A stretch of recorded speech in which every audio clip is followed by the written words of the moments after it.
Un incendie criminel aux lourdes conséquences dans l'est de Montréal.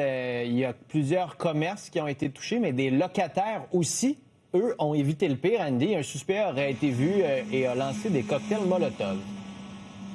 Ici même, Philippe Vincent, autour de 3h, 3h30 ce matin. Je vous situe, on est dans l'est de Montréal, sur Sherbrooke, au coin de Lyell. D'ailleurs, toujours à cette heure-ci, vous avez des policiers du SPVM, la section des incendies criminels, parce qu'on dit que c'est un incendie donc criminel d'origine suspecte. Là, vous allez voir, il y a des logements tout juste au-dessus. Je pense que tu fais bien de le souligner, Philippe Vincent. Le pire a été évité, parce qu'ici, c'est à la fois commercial et résidentiel. Lorsque le feu va se déclarer, il y a des gens qui vont sortir pris de panique, parfois à l'extérieur. Et donc, rapidement, on essaie de comprendre un peu ce qui s'est passé, Philippe Vincent.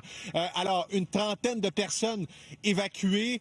Ils ont pu réintégrer leur logement, sauf pour 2 familles, me dit-on, là, au moins 2 familles qui ont dû être relocalisées. La propriétaire d'un des endroits, et c'est possiblement le salon de bronzage là, qui a été visé, parce que vous avez un autre commerce tout juste à côté, un salon de coiffure. Vous en avez un autre un peu plus loin aussi qui a subi des dommages, également un salon de coiffure. Alors, le salon de bronzage est comme impliqué, à tort ou à raison, dans tout ça, là.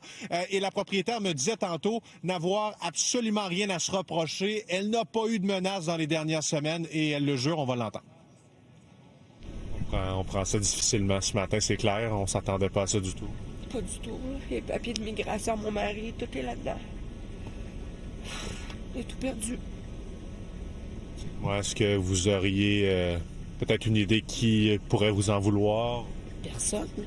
Personne.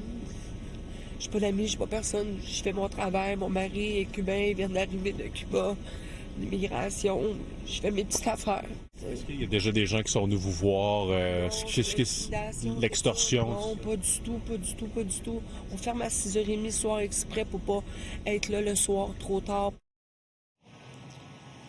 Alors, l'enquête du SPVM se poursuit, puis je rappelle, Philippe Vincent, qu'il y a quelqu'un, au moins un suspect qui est recherché, là, qui aurait été vu en train de fracasser une vitrine, lancer un cocktail Molotov et prendre la fuite. S'il y a du nouveau, Andy, tenez-nous au courant. Merci. Absolument. Au revoir.